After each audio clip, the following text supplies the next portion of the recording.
All right. What's going on? Good morning. Good morning to all of you. Welcome into this episode of the Pregame Live Chat. I am Farzin Vasugian. It is November the 2nd. It's already November. Imagine that. What is it, week 9? 10 weeks ago, I was talking about how I wish football season would hurry up and arrive, and now it's week 9. Imagine that. All right. Hopefully you guys got a great extra hour of sleep tonight. I'm going to be honest. I had no idea that it was daylight savings time until last night. I was setting my timer to get up early, and I put my timer at 7 hours. And on your iPhone, it'll tell you what time it'll be when the timer's up. I'm like, wait a minute. It's midnight. I just got done watching the World Series. There's no way the math is mathing here. How does me waking up in 7 hours become 6 a.m. And then I realized, it's daylight savings time this week. So I had no idea. Today was my first time or last night technically, was my first time being aware of that. So yeah, I got that extra hour of sleep. Hopefully you guys did as well. I'm sure all of Canada needed that extra hour of sleep. Listen, that was a damn good World Series. I'm not a big baseball guy. I'm really not. But I enjoyed watching that. Props to the Dodgers. They were down 3-2 in the series, and they won the last 2 games on the road. That's not easy. And they pulled it off. How many teams in hockey, football, not football, obviously, hockey, basketball, and baseball, how many teams are able to overcome a 3-2 series deficit? Because the last 2 games are usually on the road for a championship series, that is. And they found a way to pull that off. It's weird because in basketball, it's different. After like the 4th game in the playoffs, they alternate home and away games. But in the championship, they have a whole different style for the second half of the series. Yeah, the Blue Jays were inches away. At first glance, I thought, like before the replay, I thought that catcher's cleat was off home plate. But no, I'm seeing a lot of Blue Jays fans argue that. Hey, listen, his cleat got back on the plate in time. So, and then that center fielder, I don't remember his name, Pajos, I think is his name.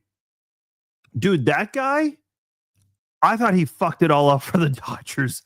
As soon as he collided, like they're both running to get the ball, and I'm thinking this center fielder is going to fuck it all up. Like, this guy is going to be crucified by Dodgers fans. Not only does he run over his own teammate, and I'm thinking he just injured his own teammate, which, I mean, not to dismiss any injury, but I guess it wouldn't have mattered too much because then the game and the season would have been over, but he caught that, and the guy was okay. Those are the types of plays that you put like on bobbleheads, or you even make a statue out of and put it at Dodger Stadium somewhere. But anyway, we're not here to talk World Series. We are here to talk some Chiefs football here. You were rooting for Don Mattingly to get a ring. I'll be honest, I don't know who Don Mattingly is. I don't follow baseball, guys. I'm sorry. I don't. I know Kershaw got his 3rd, and this was like a big deal for him. Isn't he retiring? I think that's that was like the big story with him.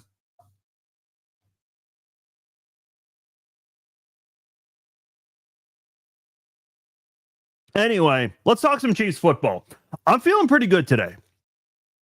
Now, obviously, the forward-thinking, logical prediction is the Bills are going to win this game because it's the regular season, and then when the 2 teams have a rematch in the playoffs, the Chiefs win that game.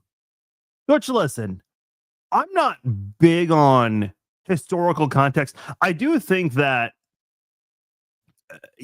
from a Bills perspective, you have to figure out why is it that you can beat one team in the regular season, but you can't beat them in the playoffs. That's something that coaching staff, that front office needs to figure out. I certainly think that's kind of a weird little historical pattern that goes on between Mahomes and Allen in this rivalry here. But here's the bigger thing. Right now, because forget about the past. I don't care who won last year's AFC Championship. I don't care who won the 13-second game. I don't care who's won all these regular season meetings. I don't care about any of that for the purpose of this matchup today. Buffalo is banged up on defense right now. They're missing Shaq Thompson. They're missing Ed Oliver. Those are two big losses for that middle of the defense right there. Kansas City's got a really good chance to get a running game going. Do I think it's going to be a big rush attack today? No, I don't. But I do think they're going to use the running game. Something this Kansas City team does not ever do, even back when they had Jamal Charles in those 2 or 2.5 years under Andy Reid. Even when they had Kareem Hunt at the height of his career early on. But I think they're going to use this rushing game to open up the pass game a little bit. And I think that'll throw off Buffalo's defense kind of in ways. Because remember in the AFC Championship game, there's something Mahomes did. There was a design run, and it was the first design run all year. And I can't remember who from Buffalo's defense said this, but after the game, the Buffalo player said, we were not expecting that. Because all the film study they had done all season, they had not seen one single Mahomes design run that year. So in this game, because you're playing a team that you are very familiar with, you need to come up with plays that Buffalo has never seen on film, and you can throw them off.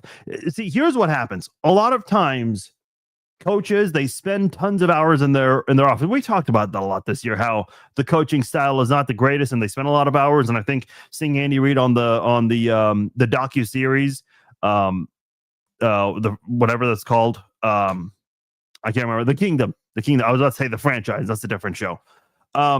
Andy Reid spends a lot of time in his office. He will get there at 3 a.m. And coaches do spend a lot of time looking at game film.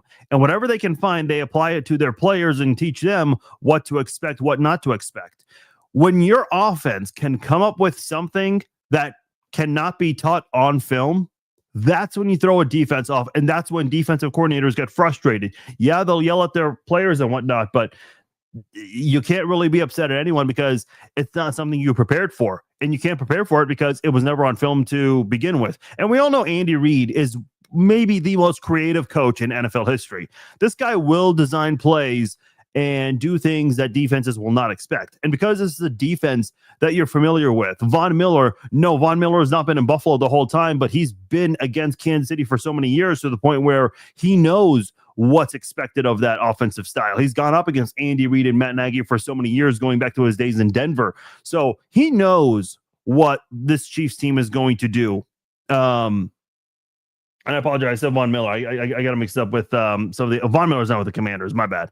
But some of the other edge rushers on there, Espinoza, Russo, I mean, those guys, they've been there a long time, so they know things.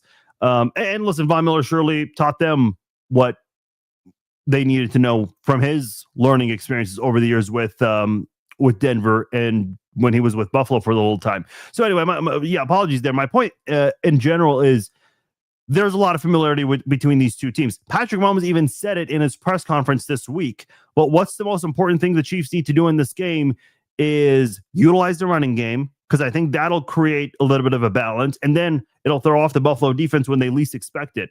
My one guarantee for today, because Buffalo is second against the pass. That's pretty good because of their edge rushers. Their secondary is not very good. In fact, it's one of the worst secondaries in the NFL. You're expected to have Trey Smith back today. Now, I will say the Chiefs, that is, elevating CJ Hansen through standard elevation, that one has me kind of questioning things. Hopefully that's more for depth purposes than anything else. But for Kansas City, if Jalen Moore and Jawan Taylor, who've been playing well lately, Jawan Taylor cleaning up his penalties, more consistency from him, and Jalen Moore, I know a lot was expected of him when he signed with the Chiefs, and now we're starting to see that because he unexpectedly filled in for Josh Simmons and has been doing just fine at left tackle while Simmons is away handling business. But you got to get ready for this pass rush because they are one of the best edge rushers in the game right now. Maybe one of the best edge rushing duos in football. I want to call it the best, but they're up there. They really are. But if they can hold their own for 3-4 seconds, Patrick Mahomes is going to have time to make the right pass and get the ball to his receivers. The most important thing, and I'm willing to guarantee this tonight, I think Patrick Mahomes will have a big play touchdown pass to either Tyquan Thornton or Xavier Worthy. And we talked about this week, and I had a YouTube video on this, so hopefully you guys saw that. But a lot of people are asking, where is Tyquan Thornton? And listen, maybe we shouldn't care about this too much because the Chiefs are winning a lot lately now. They've won 5 of their last 6 after starting 0-2. But here's the thing.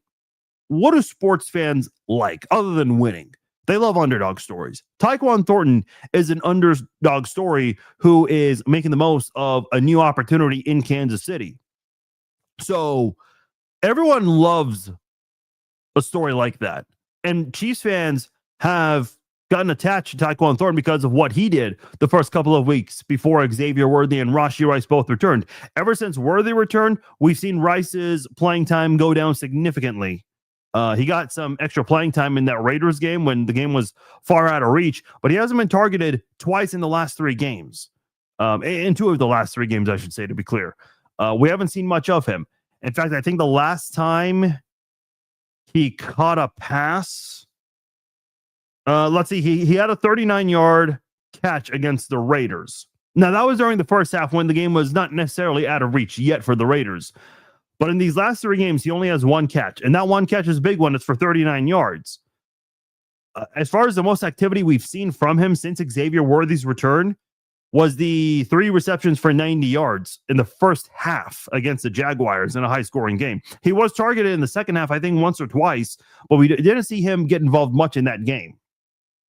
So, again, I'm just looking. He's played less than 40% of the snaps ever since the Jacksonville game. Ever since the Baltimore game, he had 1 catch against the Baltimore Ravens. That was a touchdown score, and 1 big play against the Raiders. That was a 39-yard catch. In these last 5 games, the only time where we've seen heavy activity from Tyquan Thornton was a Jaguars game. The reason I'm going into this so much is because against a team like Buffalo, I think Tyquan Thornton needs to be that 4th receiver that gets involved a lot, and maybe he's going to be your best receiver statistically speaking. I don't think that's out of the realm of possibilities because I think the Bills defense, they're going to be zeroed in on the wide receiver trio, Hollywood Brown, Rashee Rice, and Xavier Worthy. And I still think Rashee Rice will have a big game, don't get me wrong. But I think Tyquan Thornton is someone who can have a really big day today for Kansas City's offense. You've got to get him involved. And by the way, to be clear, I'm not suggesting that Buffalo is just going to completely forget about any other receiver on the team. They're still going to be aware that Tyquan Thornton can get involved. Listen, Buffalo is their defensive coordinator is no dummy. He knows that Mahomes has been doing a really good job utilizing all of his receivers. I think the Chiefs have 8 players with 250 or more receiving yards. That's the most in the NFL. No one else has 6. So this is an offense that does distribute the football very well. And that's something Patrick Mahomes has done for a very long time. And it helps when you have a healthy group of offensive players and you're able to spread it out when you're at full strength. That certainly helps. So I think for Kansas City, the creativity, which they've been able to show many times, you've got to apply it in this one here to throw off Buffalo's defense. Let's see. How much playing time do I think Clyde Edwards-Helaire is going to get? Okay, so I mentioned CJ Hansen being elevated. Clyde Edwards, I told you guys this week, either Carson Steele or Clyde Edwards-Helaire is going to get promoted through standard elevation. I thought it was going to be Carson Steele for the short yardage situations. I guess they want to let Kareem Hunt handle that, and maybe Clyde Edwards-Helaire is going to be someone who gets involved. I don't think Clyde Edwards-Helaire is going to get that many. I would be willing to bet, provided we don't have any injuries, okay? That's the criteria with this prediction here. I don't think Clyde Edwards-Helaire is getting more than 5 touches as long as Brashard Smith and Kareem Hunt don't get injured. Some of you guys are acting like Clyde Edwards-Helaire is a brand new starting running back for the team. Let's slow down a little bit. Let's chillax. Clyde Edwards-Helaire is not going to be the guy who gets the ball more than any other player on offense. Not at all. I think some of you guys need to relax a little bit on that. He's just there because Isaiah Pacheco is unavailable. It's possible we might see him not next week, but the week after when the Chiefs go visit the Denver Broncos. It depends on Isaiah Pacheco's recovery time. So let's relax a little bit here. This isn't, Clyde Edwards-Helaire becoming the brand new number 1 running back. I don't think that's what this is. He's just there for, oh, whoops, did not mean to do that. But although I do agree with you, Layla, this is simply the Chiefs trying to fill in that 52nd roster spot because Pacheco's not on IR, but he is going to be inactive. So that move does need to be made. Who do I think on the Chiefs will have a big game on offense? I feel like it's going to be someone on the O-line. If you want to get into O-line discussions here, Kenny, I think it's got to be the offensive tackles. They have to be the best on the offensive line today. Creed Humphrey, Trey Smith, Kingsley Suamataia, who, by the way, has been playing great this year. Those guys can continue to do their thing, but it's not going to matter if the offensive tackles have a bad game. So I think it's got to be your offensive tackles. I did answer your question in general, though. I do think Tyquan Thornton, I do think this is going to be a game where we see more of him getting involved.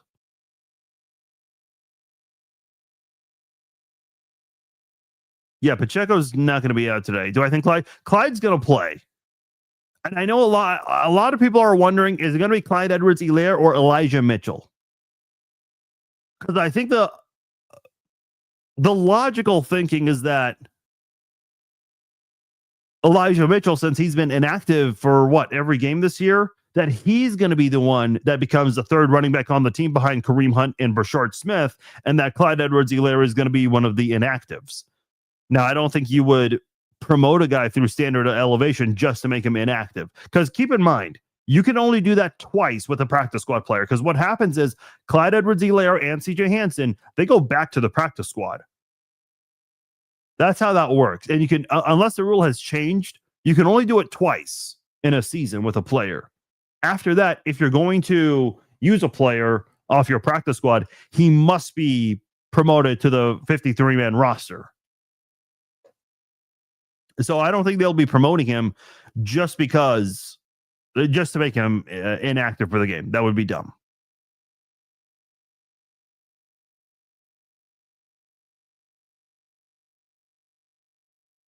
Do the Chiefs need to make a move at the trade deadline? There's not a lot of options for defensive tackle or even defensive end. You got guys like Jermaine Johnson, Calais Campbell. I know the whole trade front, you've seen some activity, no major splashes so far before the trade deadline, but I would say within the next 54 hours or so, 54 to 56 hours, that's where things could get very interesting. So I'm eager to see what the Chiefs do with their defensive line. You've got guys like Jermaine Johnson, Calais Campbell, Jennings, some options there. I'd love to see Breece Hall in Kansas City. Not that I think that's a major need, nor do I think it's a priority over your defensive line. But again, the defensive line market is not good at the moment. So if you're not able to upgrade on your defensive line, I don't see an issue with getting Breece Hall. Although I'd be very interested to see how they manage that, because I know they really like Pacheco, Hunt, and Brashard Smith. I know the Chiefs like their running back by committee system. I know that's not ideal for a lot of Chiefs fans, but that's what the Chiefs like. How do they... I would not be surprised, actually, if they got Breece Hall and Brashard Smith was more involved with the passing game than anything, because we've seen Brashard Smith line up next to the wide receivers and tight ends a lot this year. So I would not be surprised if they manage it that way. Is it possible Pacheco becomes trade bait at this point? Maybe. But this is going to be a very interesting 50 some odd hours to see what the Chiefs are going to do. But I don't think Breece Hall coming to Kansas City is out of the realm of possibilities.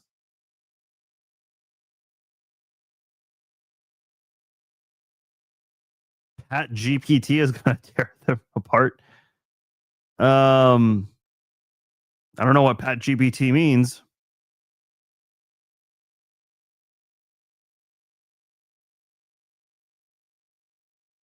We need the Mahomes playoff Mahomes on Sunday. Yes.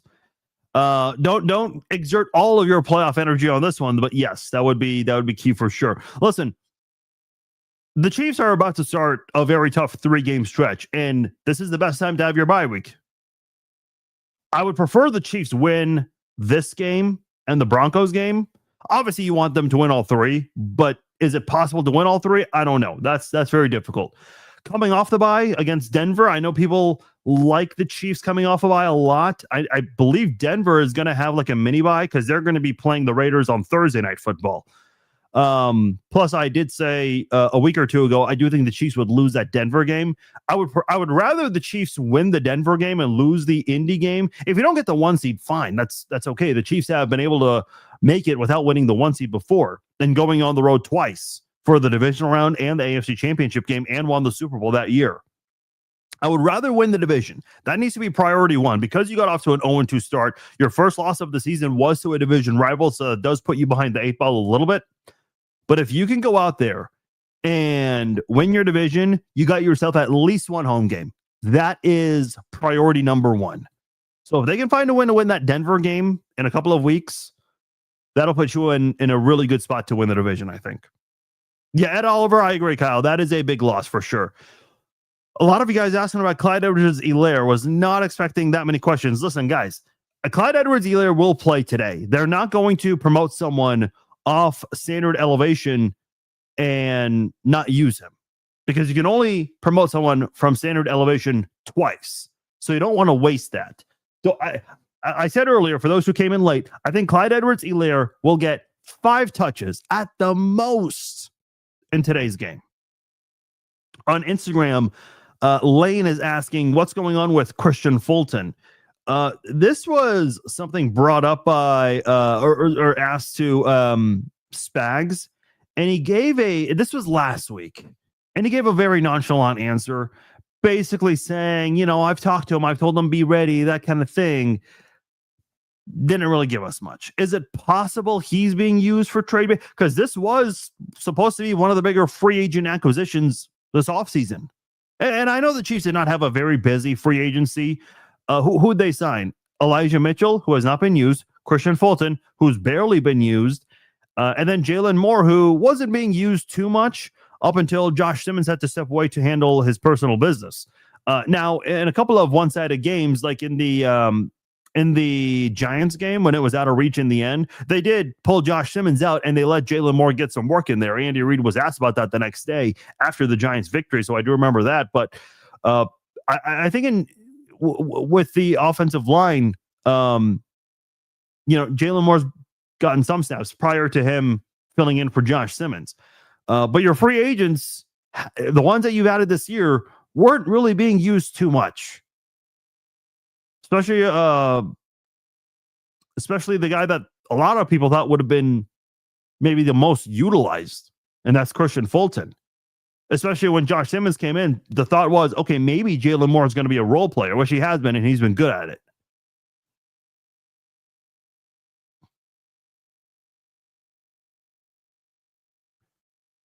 Yeah, see, that's weird. If you're going to elevate someone and then make him inactive, that doesn't make sense. Noah, what's up, Noah? Yeah, Pacheco is still week to week.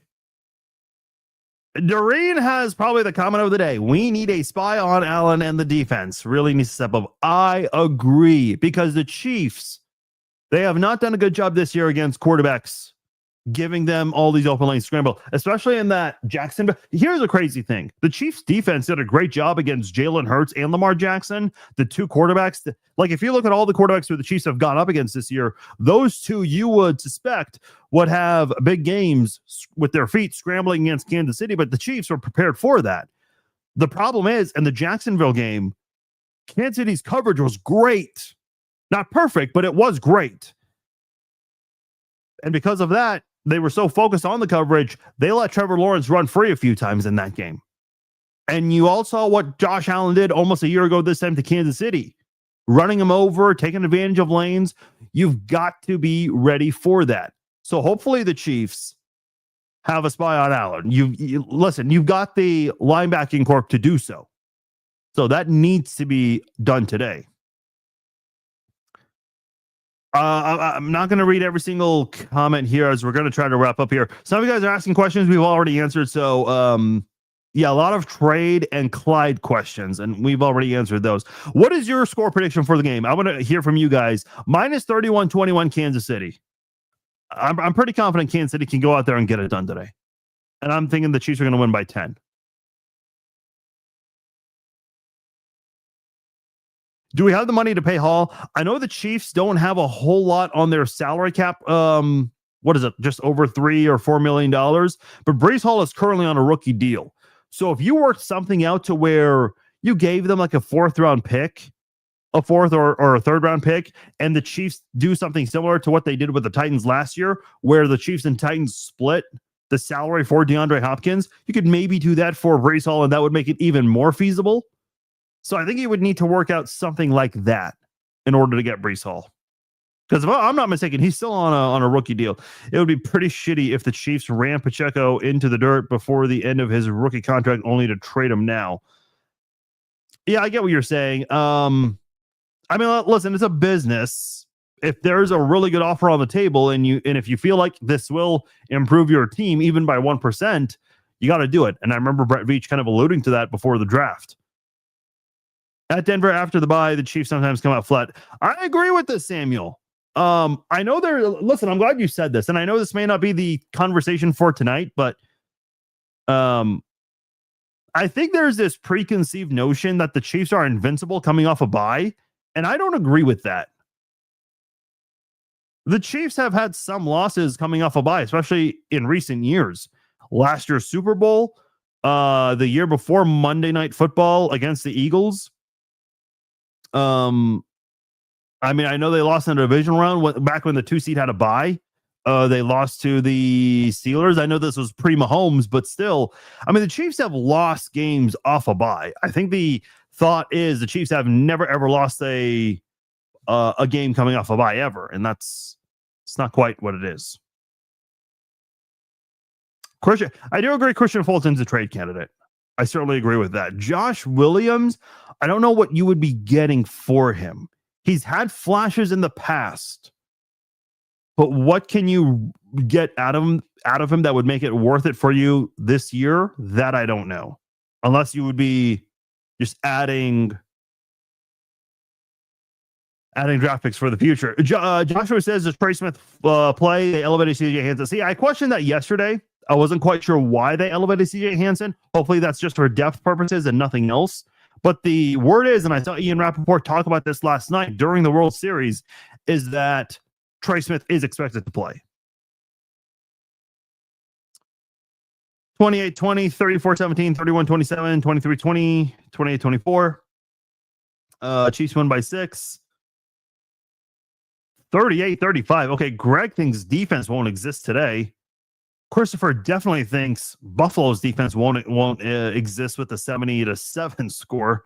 Christopher, screen record me right now. If you get the exact score 70-70, I'll buy you a jersey of your choice. Yeah, $3.5 million. That sounds about right. 40-17, 34-26. Okay, so a lot of you guys feeling pretty good.